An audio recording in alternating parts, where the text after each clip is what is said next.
One sec, I was on mute. Am I audible and visible now? Works right? Okay, perfect. Chalo. Okay, it's 35 also.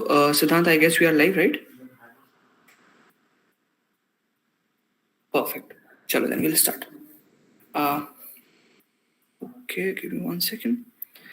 All right. So, welcome to Looking to the Future, Day 2. It's 19th of February 2022. And today we have with us Pragya Saxena and Omkar Dashetwar from the job profile to talk about the questions we have prepared for you guys. And before that, I'd like to introduce who are they.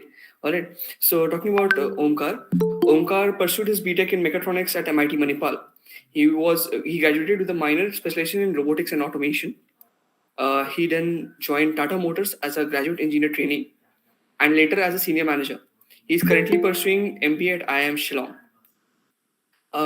To know more about him, he has taken multiple internships, both under technical and management domains. He was also the vice president at ISA during his college time. So, 1 second. Yeah, he was also the vice president at ISA during his college time, and also a electrical power subsystem member at Pariksha Student Satellite Team as well. And he was winners of the National Management Olympiad 2021 held by FIE committee. He's also one of the national finalists for Global Management Challenge held in 2020. All right, so he has got many feathers on his hat. Coming to our next speakers, Pragya Saxena.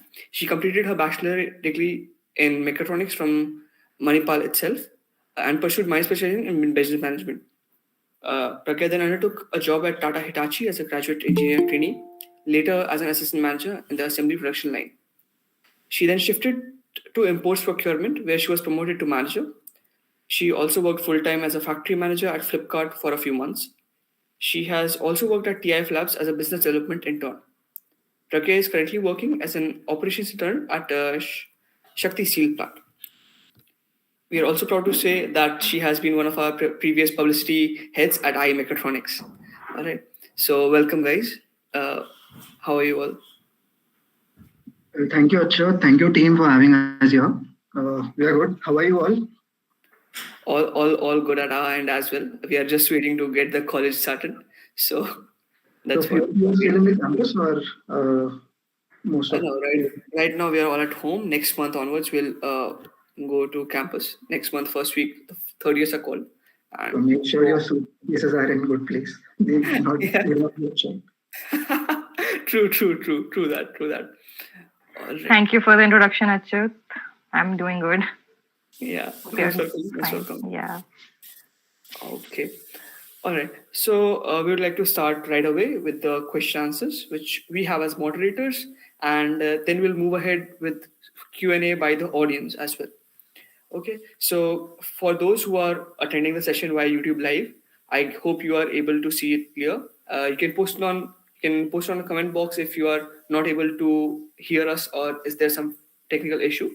You are free to post your Q&A on the chat box itself. For the people who have joined Google Meet, you are free to post your doubts on this as well on the chat. 1 second. On the chat, and we'll take all the question answers by the audience side after we are done with the prepared question answers. All right. Okay. So my first question would be, what are your views on placements at MIT, both on campus and off campus? Also, what would be the basic eligibility criteria for each? What would you say, Pragya? The placements at MIT Manipal are decent and good. So it can range from salary like 3.5 LPA to 15 LPA. Mostly computer science branches have higher placement packages. And off-campus placements are also, they also fall in the same range of 3.5 to 8 LPA. And it's a little tough to get, but overall the packages and the placements are good. And the criteria for the placements are also similar. Mostly while on campus, the companies will provide you the criteria. Whereas for off campus, you're supposed to fall in line with what the company wants and what if they have a vacancy or not. So that is about the placements.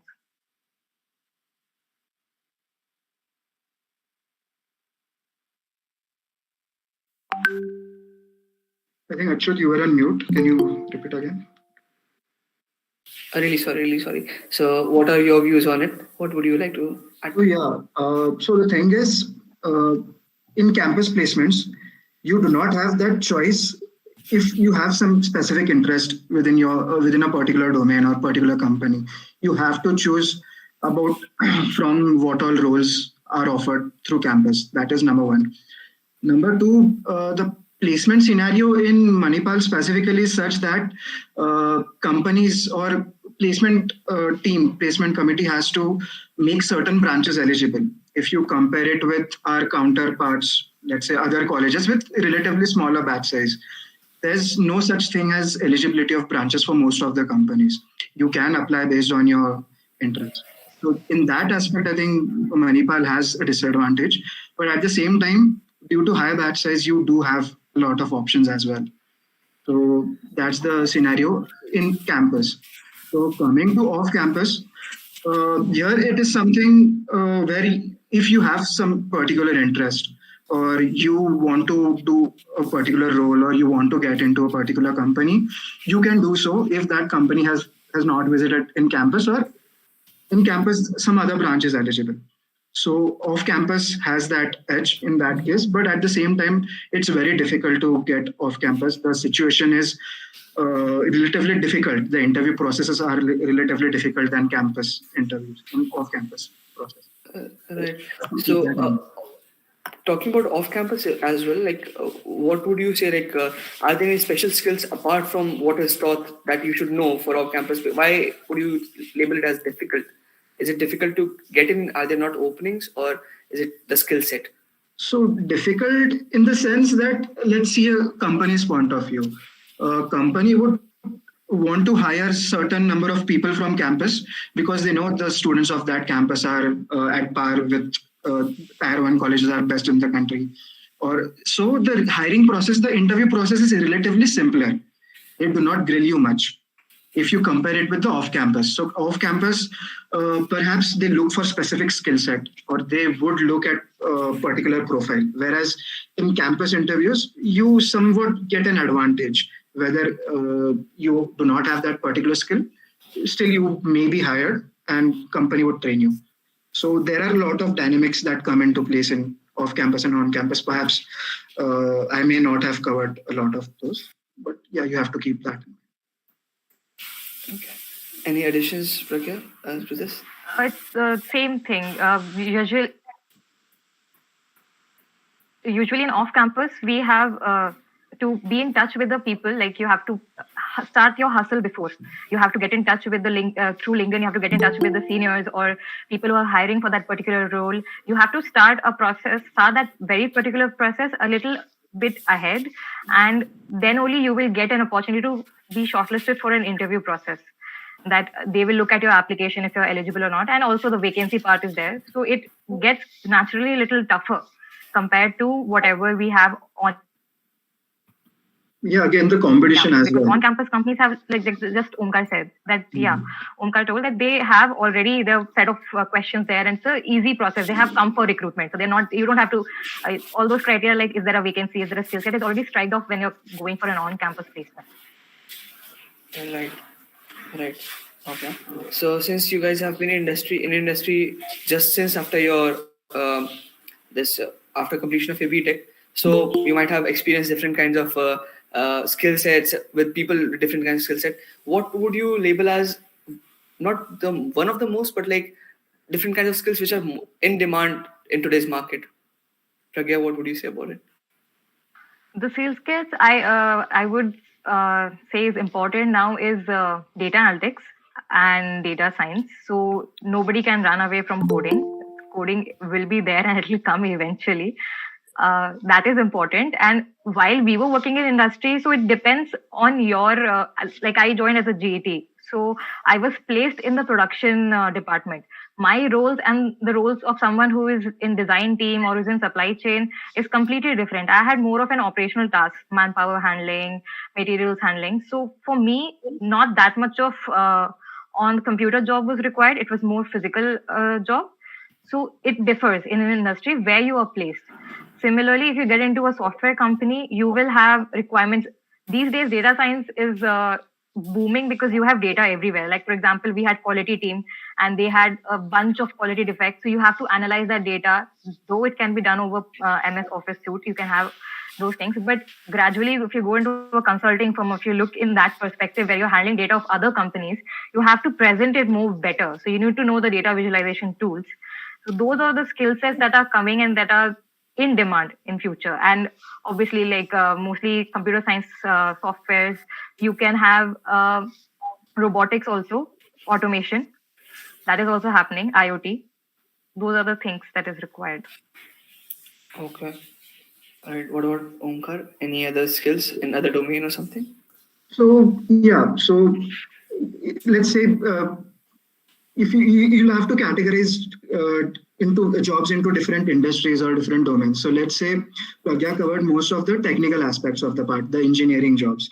Yeah, lately, engineering jobs, most of them would require basic data analytics, basic Excel skills. That is there. But if you come on to business side, or for that matter, any kind of job, soft skills and your how would you interact with others? How would you take feedback from your seniors? Your eagerness to learn, soft skills, all those things also matter at the same time. So not just your technical skills, soft skills also do matter. Okay. All right. All right. So, like soft skills would be communication, networking, Absolutely. and all that, right? Yeah, your eagerness to learn as well, how you take feedback, how you Right. manage things, how you complete your work, how you plan things, everything. Right. Right. Okay. So, all like while you were in college, while we are in college, there's a trend that goes on, and it is at some point correct also. So the thing is that people want to give me 1 second.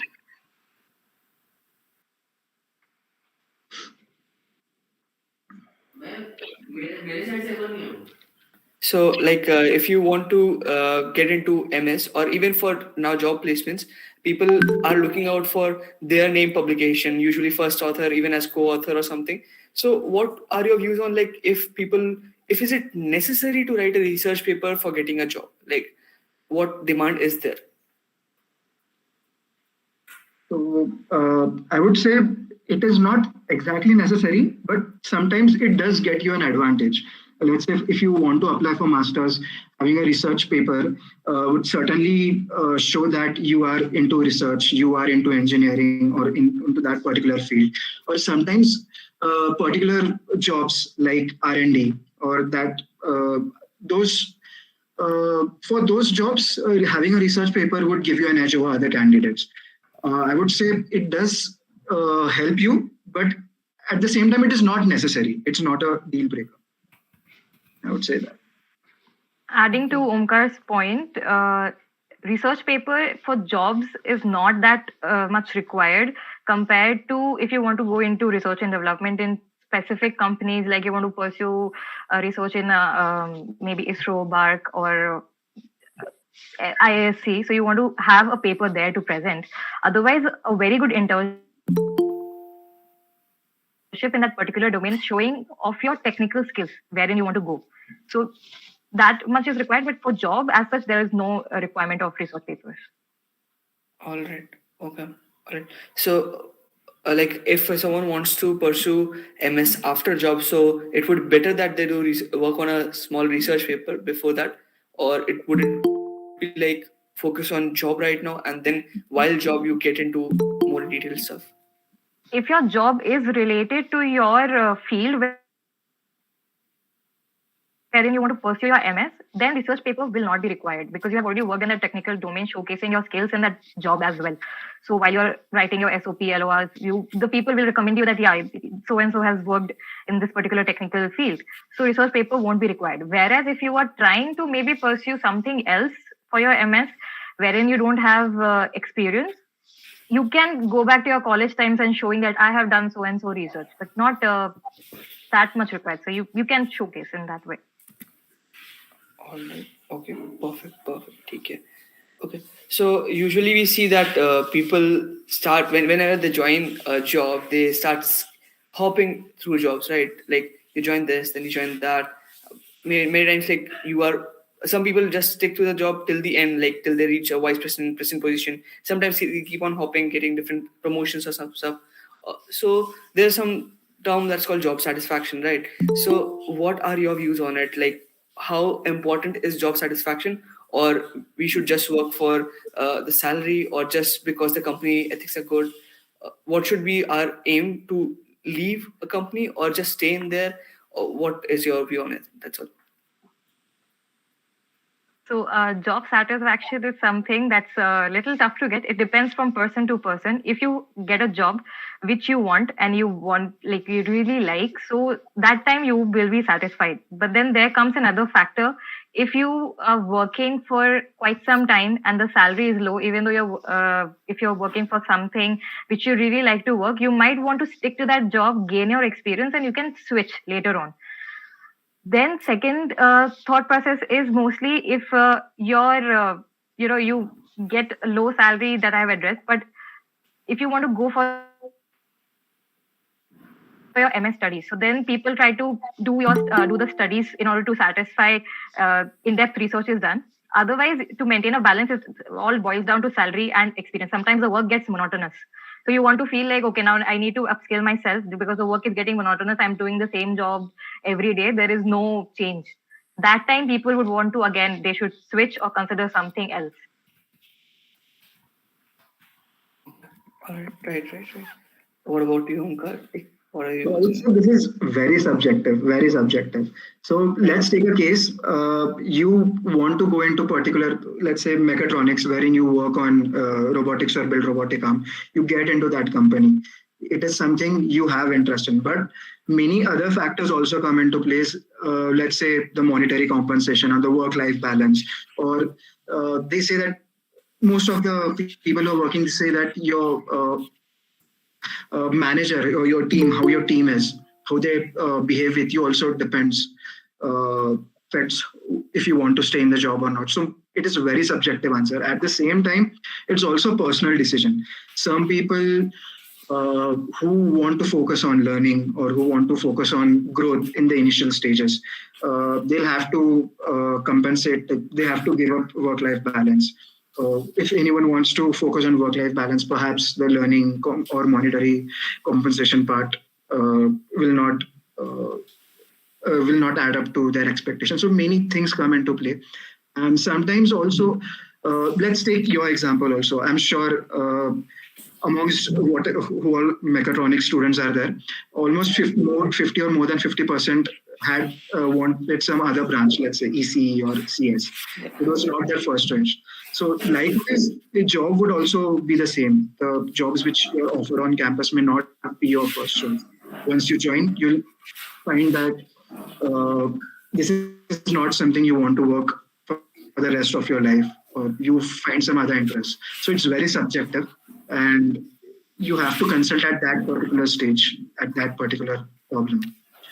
So it's very subjective answer. All right. So, like, we should aim towards job satisfaction as well, right? Like, when you're working in a That's company, if there's no job satisfaction, then even though the salary is way too high, you won't feel like working, right? correct. That's good. Personal, right? Some people want work-life balance for job satisfaction. Some people want a particular domain or particular role for job satisfaction. Right. So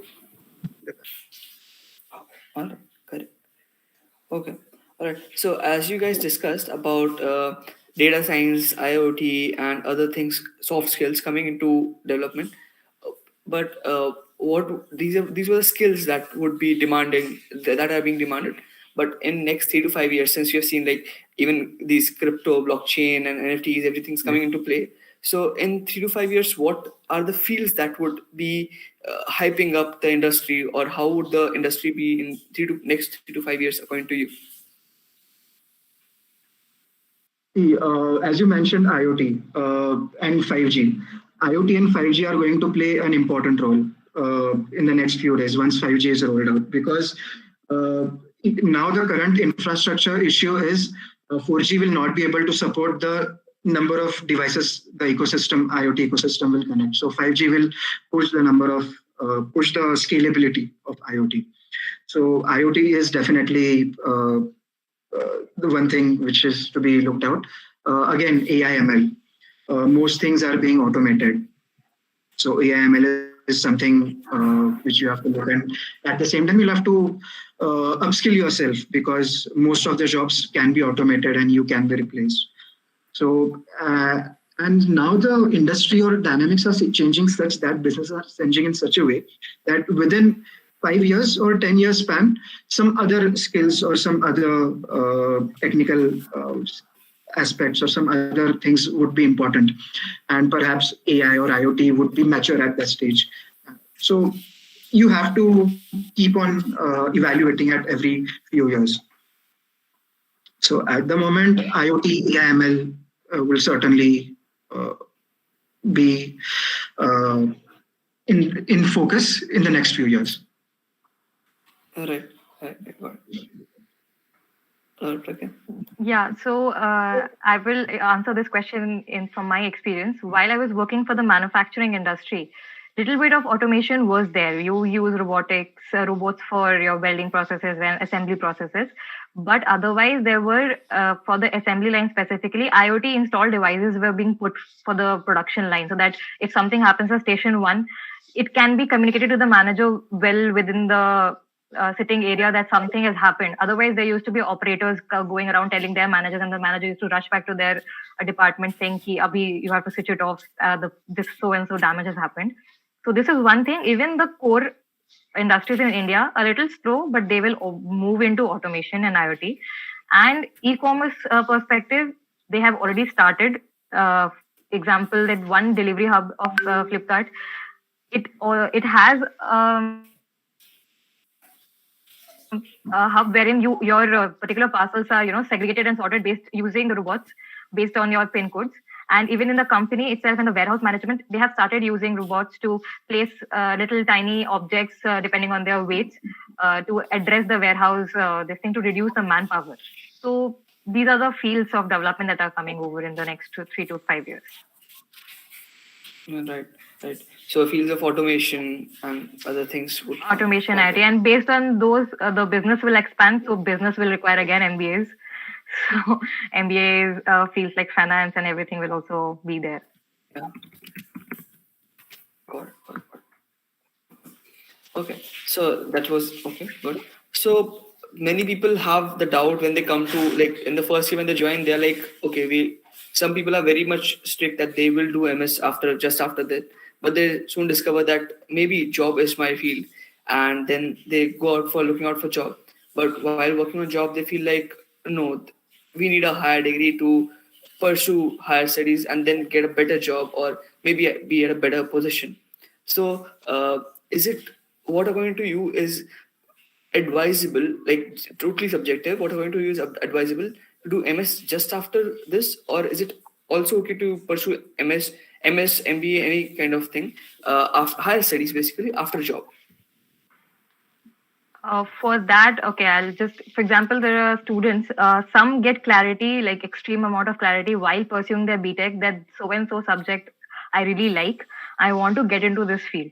Those people are, surely they can go ahead and pursue their masters and MS because they have a clear mind process that they want to do. Other people either sit for placements and get a job or off campus whatsoever, and afterwards they start doing their job. So when you come into a job, you get varied interest and varied departments. While working for certain different departments, you will realize, okay, is this my cup of tea, or do I want to do something else if I want to pursue maybe an MBA? So MBA, personally, from my experience, if you have a little bit of experience, generally freshers they can do MBA, there's no doubt in it, but the experience will benefit yourself. It's not for the institute or something. It's for yourself. You will know how to sit in the decorum of a company, how a business works, what is the business about. So that way it can help you. And while you are doing your job, maybe you will realize, okay, this is my potential and now I want to pursue something. So you will have a better clarity. If that clarity was not there during your B.Tech, so that clarity can be received after pursuing your job or after having a job, that now I want to do my higher studies. So you will get that clarity later on, and then people can pursue their higher studies. Okay, all right. What about you, Omkar?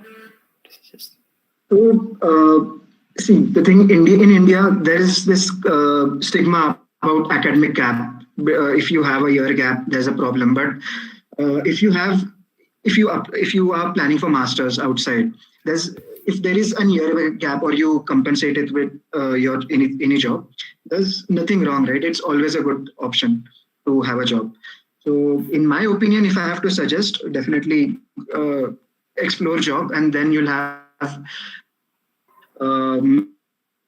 much better clarity about what kind of MS you want to do, what kind of, whether you want to stick into technical or engineering aspect, or you want to explore some other fields like entrepreneurship or management.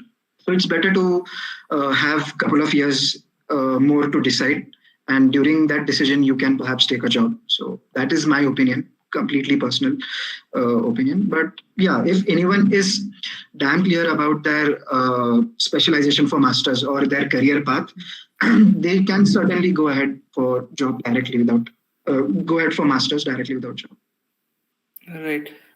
So just continuing with the question a bit, what would you say that how depreciating the value of degree is after after B.Tech? Like once you're done B.Tech, that's one degree you had, but as soon as you work and so the how does the value of degree depreciate over time after B.Tech if you don't do MS or a job? Like you're not doing anything, you take a year gap and you are just preparing for some other thing. So how does it depreciate in the current scenario? So, if I have to explain it in simple language, it is all based on supply and demand.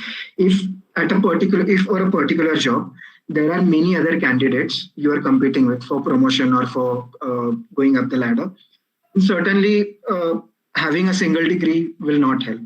You need to have some differentiating factor uh, with respect to your peers who you are competing with. So in that case, master's degree, having another degree helps. At the same time, upskilling, as I had mentioned earlier, job market is changing such that you'll have to upskill in every few years. So uh, in that aspect, definitely having another degree is better, specifically in market like India, where there are many engineers. You'll find engineering colleges in almost every pin code. Sorry, every pin code is too much, but yeah, almost in every city. So Right. Okay. Adding to Omkar's point, upskilling is very important.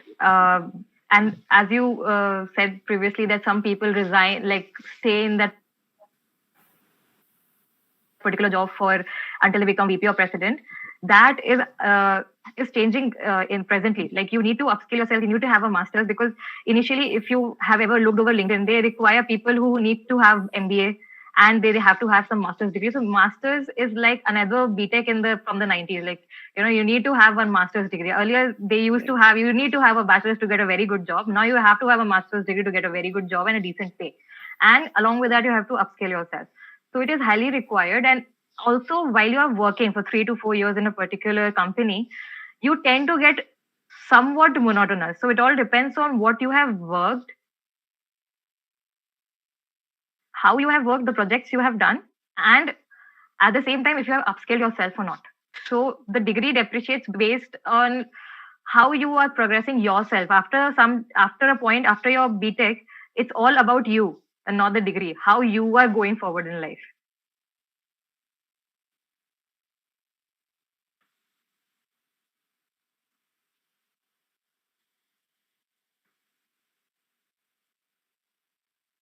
I think there's a network issue at Achyut's end.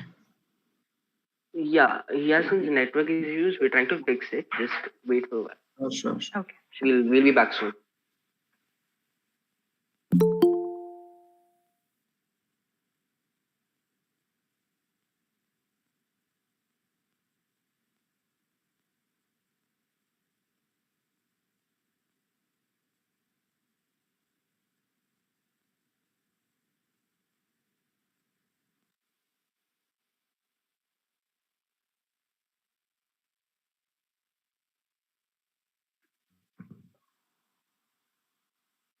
Hello, am I audible and visible again?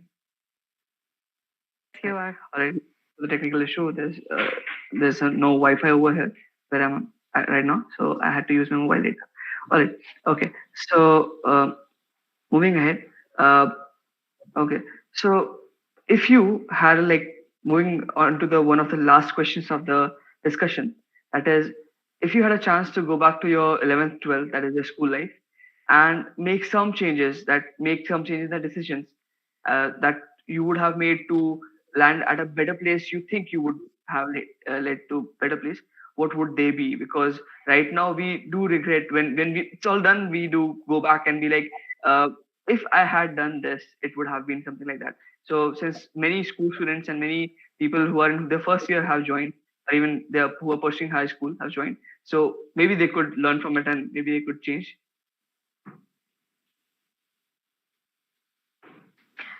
For that, I think personally there is nothing as such, but mostly, yeah, obviously work hard to get more marks in my board exam. First thing. Second would be that to be more aware, like as gradually the years are passing by, we are more into, like, you have a lot of discussions with seniors and you're more connected basically. So to be more aware that what I want to pursue, because now it's not just B.Tech and medicine anymore. There are a lot of different fields where you can earn a lot, you can do well.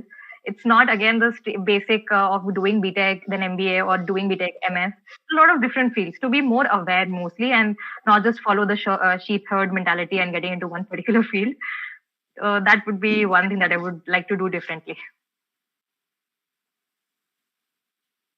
So for me, if I have to say, I would have consulted more. I would have asked for, I would have taken opinion from more people, from more professionals about career options. And what I thought is, like, what I feel is many places in India, there's a stigma that only science, engineering degrees are good. And there's very low awareness about career options through commerce or arts. Other everything apart from science in 11th 12th is looked down upon, so perhaps I would have consulted more. Apart from that, I think the competitive part, in 11th 12th you are more competitive because of the entrance exams. At that time, I think taking less stress and focusing more on knowledge and personal knowledge gain rather than on the end competitive exams part, I would have done that. Apart from that, I think more or less, I do not regret taking science in 11th 12th, but yeah. Right. So, okay, all right, that was really nice. So this was end of questions from my side. We have a few questions on chat on YouTube. I'll just go ahead. So they have asked that how has analytics helped you in your work life? Like, how learning analytics helped? Okay, so luckily my job was in R&D and it was into project management, so I did not have there was no need for using analytics for me personally. But when I see my peers, certainly analytics does play an important role. Some basic analytics knowledge is really important. All right. Yes, and even from my perspective, I worked in the core production and operations related the field job. So I was also not into so much of analytics, but while doing presentations and doing going to competitions for CII, so I noticed that while you're presenting, you have a competition, you need to go back again to the data. For me, MS Office was sufficient to have this thing. But whereas in different consulting firms where my other friends are working, they are gradually learning Python. They have to create dashboards.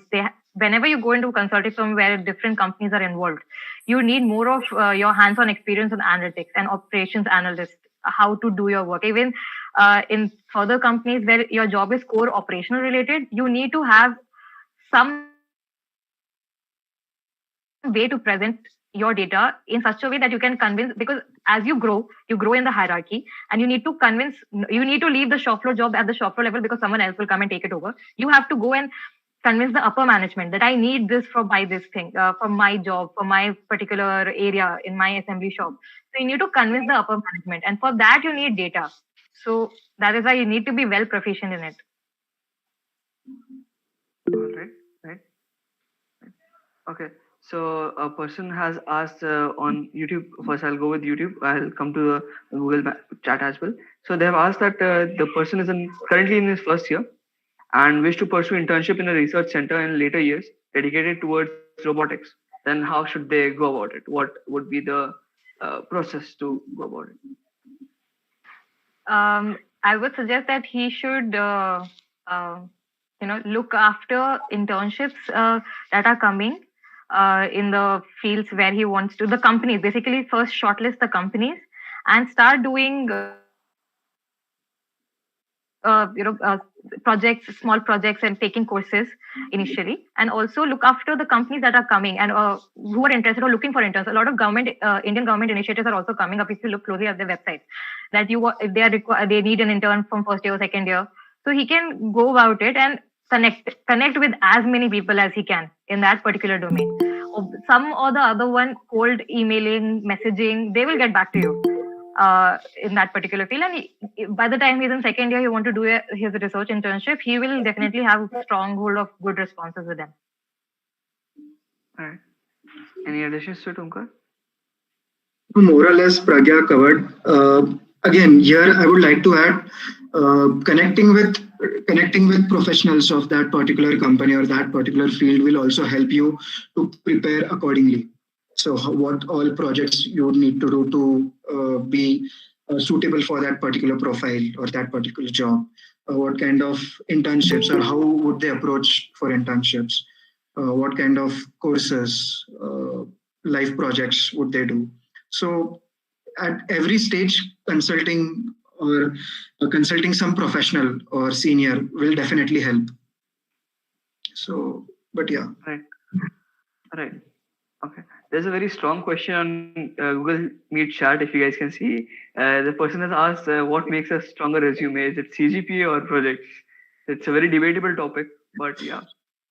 So you can't say either CGPA or projects. Any one of them is important. Both are equally important, and again depends on company or requirements of the role. So it's very subjective. Why not focus on both? Focus on CGPA as well as good projects.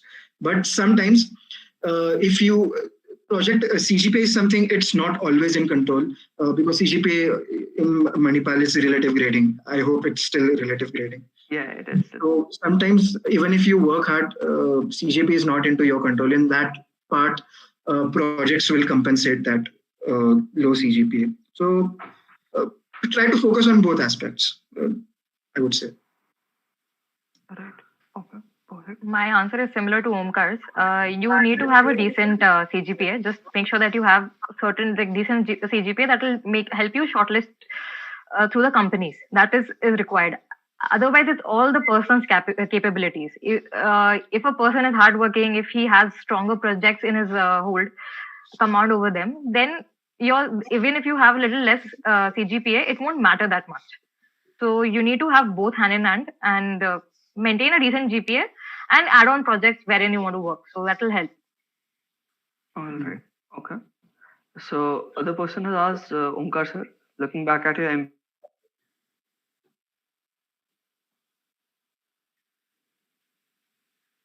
Hello. Yeah, I'll just read the question and yeah. I'm talking about a YouTube question. It's there. Looking back at your MBA journey, what would you have done differently? Person asking.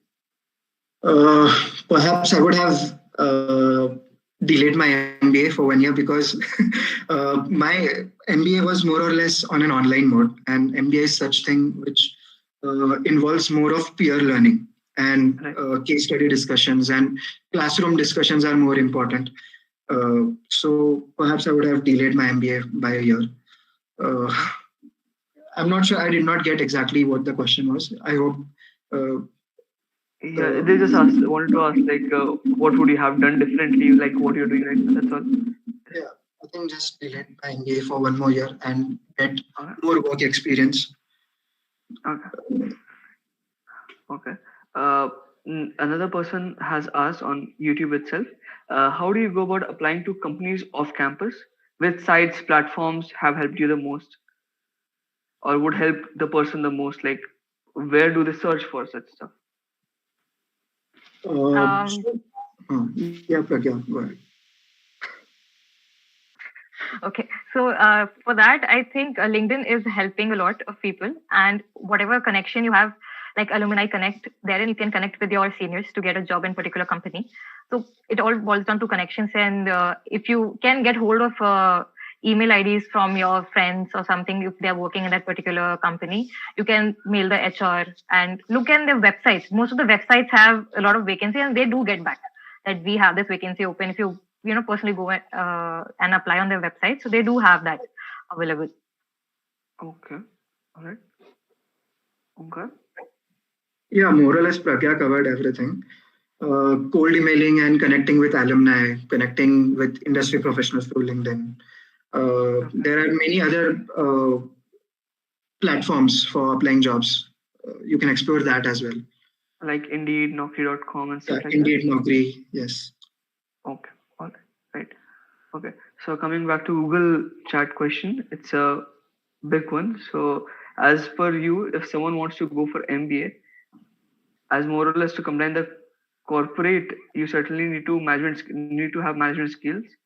So what will you suggest for MBA directly after B.Tech, or going for a job in certain years and then going for MBA?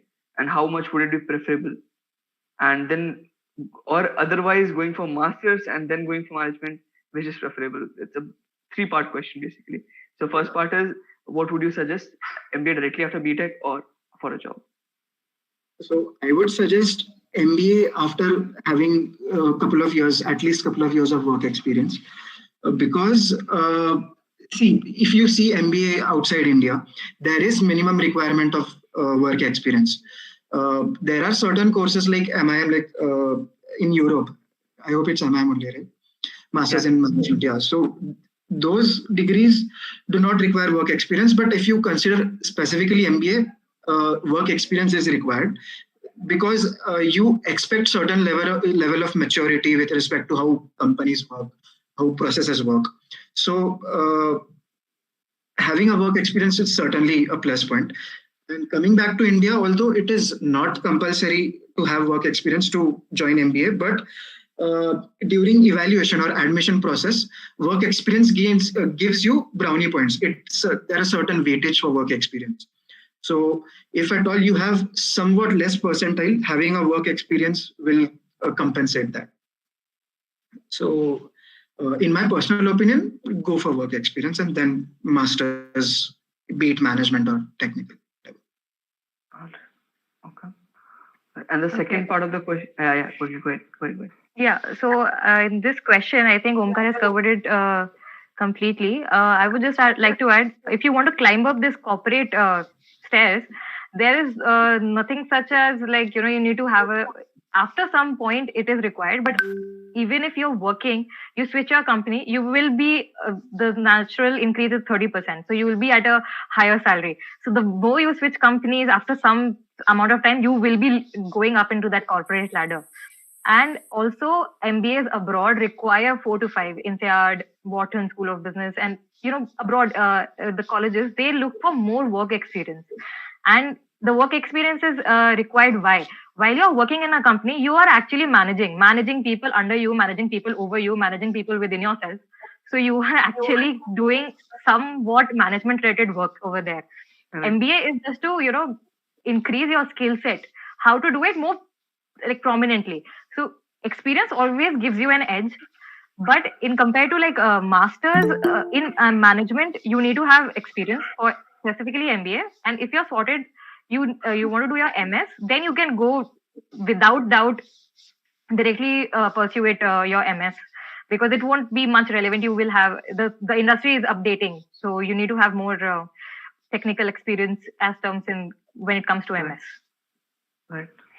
So okay, so you guys said personal opinion is do a job for some time and then go for MBA. Coming to second part, they're asking that if it is okay to do B.Tech, then masters in technology or something, MS or M.Tech, and then MBA. What is it really required, or what is the scenario in the current time? Yes, it would be required after some time. See, if you have done your MS, that means you already have enough knowledge about your technical aspect and you are working in that particular technical domain. And later on, a lot of people do MBA is because eventually you go up the ladder and you reach the positions of directors and executive people. So you need to have an MBA to showcase that, yeah, you have an MBA, so you can handle the company board decisions and all. So MBA in that point of view is required. Because after some time, after having 20 years of experience in the industries and all, they will look at that, do you have an MBA or not? So it becomes a necessity at that point of time as well. So and people even do double MBAs. Like some people I've seen, they have done their MBA here in India and then they go abroad and they do their MBA again. So double MBAs are also very common. It's not just MS and MBA. Double MBAs are also there. Yeah, all right. But again, at that point of time, once you have an B.Tech plus MS degree, you don't need to do MBA immediately. And once you start working for a few more years, and if there is anything MBA required, management skills required, at that time you have multiple options like part-time MBAs or on-the-job MBA, company sponsors MBA. So you need not worry for triple degrees, MBA plus MS plus B.Tech immediately. So having one of any two of them would do. B.Tech plus MS or B.Tech plus MBA. All right. Okay. All right. So That is also fine, right? But I would like to add to this question. What if your job profile does not require an like? Is there any job profile at a higher position that does not require an MBA? Just MS would be fine, or a double MS would be registered. Is there some kind of See, job profile like that? most of the time, MBA, once you reach at those positions, MBA is not a eligibility criteria or deciding criteria.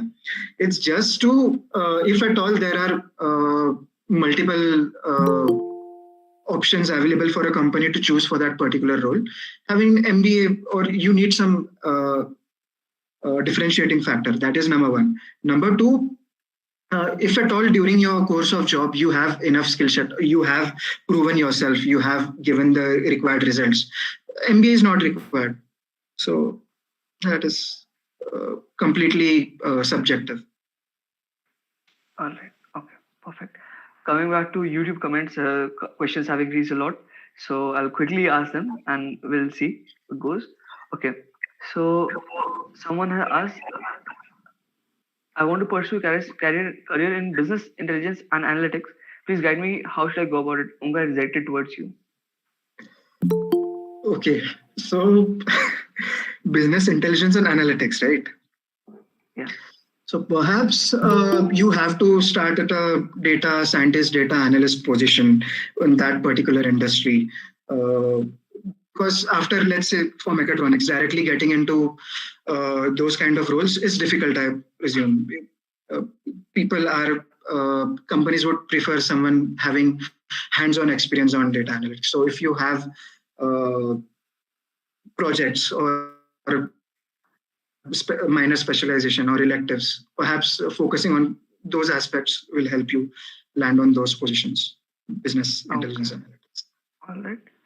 Uh, Now there's a very debatable question, and actually no one would know the answer to. The question is, on what parameter should I consider the field I chose is right or wrong? What are your views on it? Like, can you repeat? The question is, on what parameter should I consider that the field I chose is right or wrong?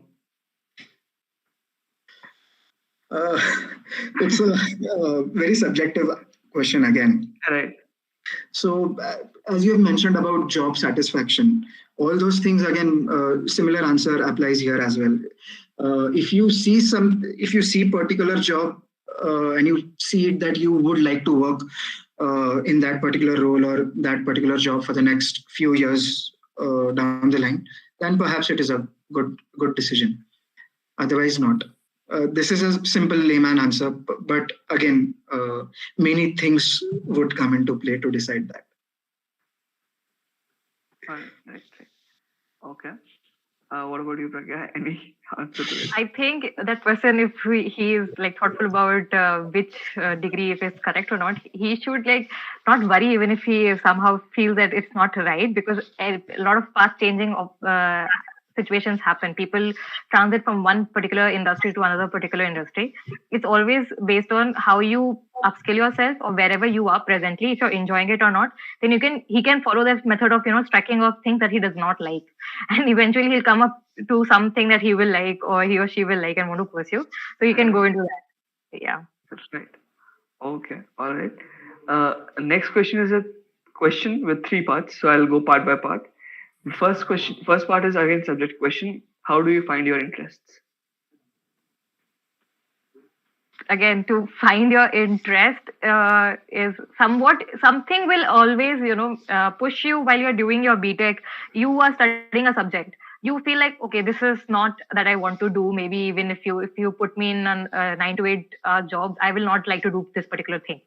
And some subject will give you a kick, like maybe I can look about it, I can do something in that. So based on your thought process, that if you're liking it or not, and if you are enjoying doing that, you get a lot of assignments, you get a lot of projects to work on in your college. So based on that, you can decide that if something is interesting or not. Internships, which you do apart from your colleges in other companies, because you have to show your industrial training experience. So if you're liking that, it'll give you an edge that I want to pursue something in this particular field, to find your interest.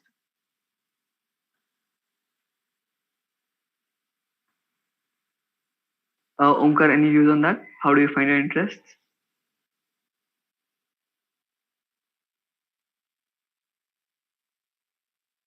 Yeah, sorry. So like Pragya had mentioned, try to do internships in different domains, different kinds of companies, different industries to get an idea about the different kinds of roles that are available. Once or talk to people in that particular different role, because sitting in college and reading about those roles and talking to a person who is in that particular role or in that particular industries are completely different things. So uh, try to get as much as knowledge about that particular role uh, by talking to people in that industry or Okay. talking to professionals. I would So suggest. basically, it's rather finding your interest. It's more of like eliminating what you don't like. Perfect. Yes, Yeah, right. that is Okay. actually that is the strategy most of the people should use, because there are Okay. many options available. Unless and until you try all the things, you may not know which is your interest. So Right. Right. Right. And even while pursuing something, you might find some smaller interest or a smaller domain in that which you might would like more than the main domain. So maybe you can definitely, specialize in that or something like that. Right. definitely. Okay. So next question in that particular question is it possible to do so, like after finding your interest, like how to find your interest? Is it possible to do so through our academics or experience on field is necessary? Like, do you find your interest in academics itself or while working you find it? Like, what are your perspective on that? How did you find your interest? Basically, the person wants to ask. So I would say I found my interest during academics as well as uh, my working during my work experience. So there's nothing like it is too late or too early. So whenever you find or you get familiar with a particular domain or you find some interest, it's completely fine. So nothing like you have to you need to have clarity during your academics or UG undergraduate B.Tech only. Nothing like that. All right. Yeah, you can get clarity while you're working in the company, while you are doing your B.Tech. And also, maybe there are times that if you have a branch which is completely opposite of what you want to pursue, then the field work is required. Like you can start by interning for that particular company, because if suddenly you were from, like, even in mechatronics we don't have much that of data analytics and involved in that process, but you want to go into a consulting firm from the beginning, after just after you complete your undergraduate. So I've seen people that while they're in their undergraduate, they have done particular courses, they have tried to do small internships so that they can, manufacture their resume in such a way, frame their resume in such a way to attract those companies and be like, I want to work in a consulting firm. Please, I have so many projects, I have done so and so internships. So even if your degree is something different, they will consider you and they can, they can choose you. Right. Okay. And have your interests changed throughout the years? Like, have they kept on changing? Are they still changing? What is just a yes or no would be glad. Right? Yes, they keep changing. Yes, they change. All right. Okay. Okay. And how to pick up one if you have multiple interests? That's like So perhaps comparing the pros and cons of each one. right. That's the most simple way. Okay. Obviously, Okay, one that's what interest we will have be noticed. in the higher edge, I guess, Omkar. One interest will be always little bit ahead of the previous interest, so you Correct. can go and pursue that. Yeah. Right. Right. So this was a really interesting question because Yes. that gives you personal insight basically. Right. Okay. Coming to next question, can we go to the software side like coding, web dev after B.Tech in mechatronics? Yes. You can. 100% yes, right? Yes. Because we are mechanical electronics and we are doing a part of CSK as well, and there's a lot of involvement. So Although there maybe are certain challenges, because someone who has studied computer science coding throughout their 4 years, as compared to us mechatronics who have probably taken a couple of courses, so you need to work somewhat harder than the ones who have completely studied CS throughout their 4 years. So there are certain these challenges, but it's not like it is not possible to get job. It is certainly possible. okay, all right. Okay. So the same person has, like the interest person has another question. So is there any downside of doing an MIM? Like since no work experience is required, so is there any downside as compared to an MBA? Nothing as much. Just the thing is, after MBA, if I compare the outside India scenario, MBA outside India, after MBA, you generally land into mid-level roles or mid-manager level roles. And after MIM, perhaps you will join as an entry-level role. So apart from that, I don't think there is any other difference. And Yeah. in Adding an to Omkar's MM point, degree, yeah. in an MM degree, perhaps you will have more options to choose, more options to go. Because Right. in an MBA abroad, you would have certain years of 5-7 years of work experience. So after doing an MBA, it limits your options of joining particular field or particular domain. You have limited set of options. So both have their own pros and cons. So it's Right. Okay. All right. So there's no as such like major downside of doing an MIM. If you want to do an MIM, you go for it. Like right. correct. Yes. Oh, all right. Okay. So next question is, what role do internships play in getting jobs? I would like to specify it more. Like, do internships in multiple domains help, or it should be all focused towards one, aiming to your main job? And how important are internships for getting jobs? It depends on the company. For example, if you get through a manufacturing company or the placement is for a manufacturing industry, they will definitely look into something. If you have done your internship in a particular, mostly technical side.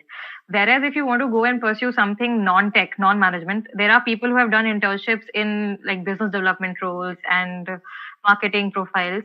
So they can also start positions in the other companies with that particular roles. So your internships partially determines where you want to go. And again, in on-campus like placements, the companies already have their own criteria where they will eventually hire you based on how the interview goes, based on their recruitment processes. So internship plays a role. They justify your presence as in how you have performed and what knowledge you have. So it involves certain deciding factor for any company. All right. Or Omkar, same. Yeah, same answer. The thing is, it again depends on the role available, the job available on the company. If company is hiring for a particular domain, and you have done internships in that domain, it will certainly give an edge. And having different internships would perhaps not play.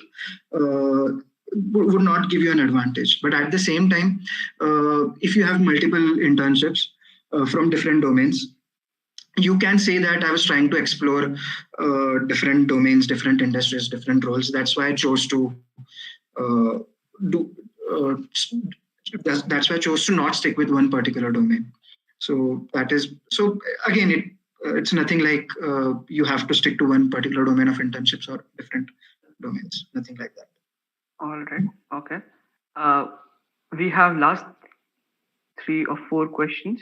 Okay, last 4 questions, I guess, and last 3 questions, I guess. And after that, we'll be closing down the session. And if any other questions we get in chat, we'll surely leave it to speakers, and we'll try to get back to you on the YouTube comment section itself. All right. So next question is, how has MBA increased your interest in analytics to Omkar? To be honest, not really. I'm not inclined towards analytics. But again, you cannot run away from these skill sets these days. So you need to have basic knowledge about those. So they have not increased, but I just feel that I would try to look at roles away from analytics. That is my perspective. Okay. So again, another question related to Omkar is like, as you have pursued MBA from an IIM, they would like to know that is there any specialization in business intelligence analytics and IIMs? Yes, there are specializations, not specifically for business intelligence and analytics, but you can take certain subjects in analytics domain to get you to have a specialization. Okay, all right. Now this question is directed to both. This would be the last question we would take for now, and the comment would be fulfilling. So maybe you can go to the YouTube channel and maybe you can answer themselves, or we'll put up the questions on the background group we have. All right.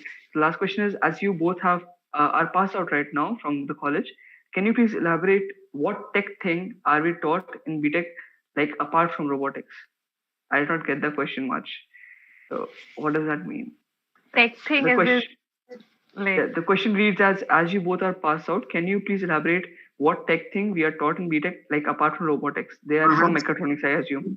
If I have to understand that question, I'm taking as what kind of different subjects or what different subjects are very important after after while working apart from robotics, right? Is that what the? I think the context can be similar. Like, yeah, same. So yeah, nothing like one particular subject was important.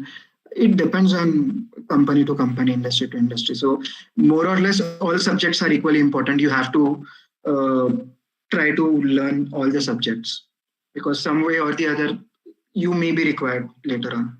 You may be required to apply those subjects later on. So nothing like specific tech apart from robotics important. Nothing like that. I think the answer is similar to Omkar's. Like, whatever subject you are taught, and when you come to that industry and whichever department you are placed into, so you will realize, okay, that might be the subject that I have studied. It might have some relevance. Obviously, if you're going into a production operations related thing, so if you have operations management in your subject, or even if you see electric drives and all, if you work for an electronics company you get into, so you might just, PLC driven data will be there. You will understand certain bit of it. So it all depends on which company you're going to work in. And eventually when you're working, you always have to go back and see whether it's Google or your old textbooks. Definitely most of the answers and queries are answered over Google itself. If you have forgotten whatever you have done. Yeah. Right. And since you guys passed out, there has been a lot of development in the curriculum as well. So I would also like to add to that answer that now we have specialization in EVT, we have specialization in DBMS, IIoT, and robotics automation. They are having particular subjects on AI as well. So yes, these are the tech things you learn apart from robotics. So you have a wide range of choices now, and even you can take different subjects to create a specialization of your own. So that kind of stuff is available. Just one last question. After that, we'll try to wrap it up. How good is R&D as a field, and how to be well compensated with it? And if you're going into that field, is it really necessary to do an MBA after a point? This is a repetitive question, but yeah. So R&D as a field, basically. R&D, if I have to compare with other jobs, R&D is relatively more relaxed. You don't have strict targets. So work-life balance is relatively better in R&D if you are looking at that comparison aspect. Regarding growth or different opportunities, if you take up one particular domain in R&D, you have to stick through it, and it gets difficult to change jobs. So that is one negative aspect of R&D. That is one thing. And second, regarding what was the second part? How to be well compensated, the person has written. Compensate with? Maybe other tech fields or maybe other jobs. I'm sure it's a bit abstract. How is it compensated with other tech jobs maybe? So I could not get the question. No issues. All right. If the person elaborates on the question later in a comment, we'll try to answer. And the last question is repetitive, but still I would like to put it up. Is it necessary to do an MBA after a point? And I'm taking it in a direction of R&D only. Like if you're in R&D for a long time, is it really necessary to do an MBA after a point in job? Nothing like that. Not necessary. Okay, all right. Okay, perfect. So with this, we come to the end of this session. The session's name was Looking into the Future by Mechatronics. This was the second day, and the session was on jobs.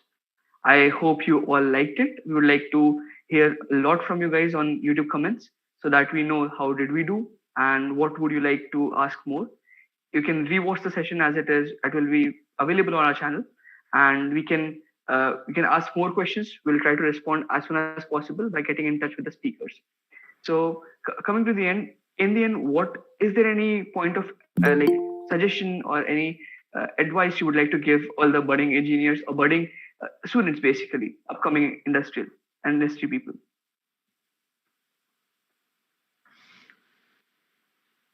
So I think thank you for conducting this amazing seminar over the job aspect. It's never, the only advice that I would be giving is it's never too late. Even if while you are in a particular job, you decide to pursue something else, you can go ahead and pursue it. There are a lot of means and methods to do so than previous times.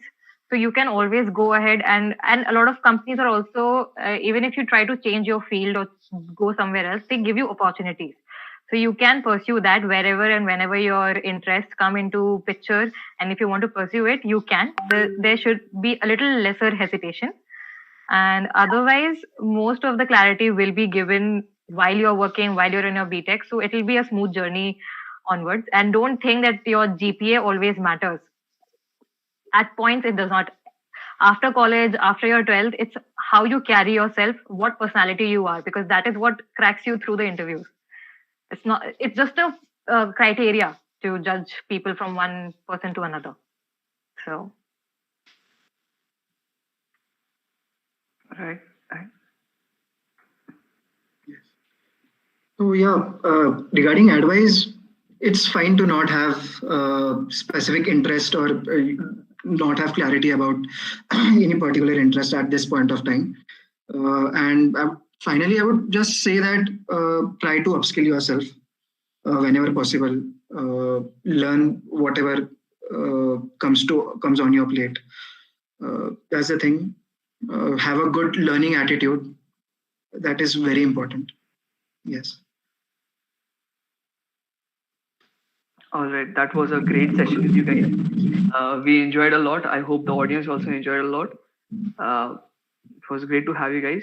So I'll officially close the session. I'm Achyut Saxena, President I Mechatronics, and you guys are free to reach us out on our social media handles, and even reach the speakers out on their LinkedIn handles as well. We'll try to put up their LinkedIn handles on our chat, and we'll see if you want to approach them.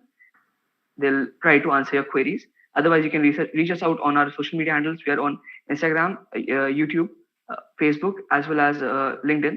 You can reach us out there, and we'll try to get your queries solved, because we want to help all of us, all the community. And giving back to the community is the best thing we can do by being students. All right, guys, it was a great session. Thanks a lot. Goodbye. Good night. Thank you, Mechatronics team. Thank you, Achyut and team, for having us here. Yeah, thank you guys for having us here. Hope we were able to clear a few of the doubts. Okay, then. Hello. Right. Okay. Bye-bye. Good night, guys. Bye.